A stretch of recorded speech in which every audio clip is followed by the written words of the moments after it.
మనుషులు జీవించడానికి భారత్లో హైదరాబాద్ అన్ని సౌకర్యాలున్న ప్రాంతంగా మెస్సర్ క్వాలిటీ ఆఫ్ లివింగ్ సర్వేలో వెల్లడించింది. ఈ జాబితాను దేని ఆధారంగా తయారు చేస్తారో తెలుసా? వీటిలో ముందుగా పరిగణనలోకి తీసుకునేది కాస్ట్ ఆఫ్ లివింగ్. ఉన్నతమైన జీవన ప్రమాణాలు ఎక్కడి ప్రజలు పొందుతున్నారు. అన్ని రకాల వంటకాలు తక్కువ ధరకే లభ్యమవుతాయి. భాగ్యనగరంలో మనుషులు ఎలాగైనా బతికేయగలరని మనందరికీ తెలిసిందే. వీటితో పాటు వాయు కాలుష్యం కూడా చాలా తక్కువగా నమోదవుతుందట. క్రైమ్ రేట్ కూడా తక్కువే. నిత్యం కల్చరల్ ప్రోగ్రామ్స్ జరుగుతుంటాయి. అలాగే చారిత్రక కట్టడాలు, అంతర్జాతీయ గుర్తింపు పొందిన కంపెనీలు హైదరాబాద్లో ఉన్నాయి.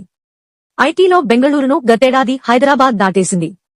మెడికల్ సెక్టార్లో కూడా ఇప్పుడు భాగ్యనగరం టాప్లో ఉంది. అంతేకాకుండా దాదాపు అన్ని ప్రాంతాల, దేశాల ప్రజలు ఇక్కడ నివసిస్తుంటారు. అయితే ప్రపంచవ్యాప్తంగా చూస్తే ఈ జాబితాలో హైదరాబాద్ 153వ స్థానంలో నిలిచింది.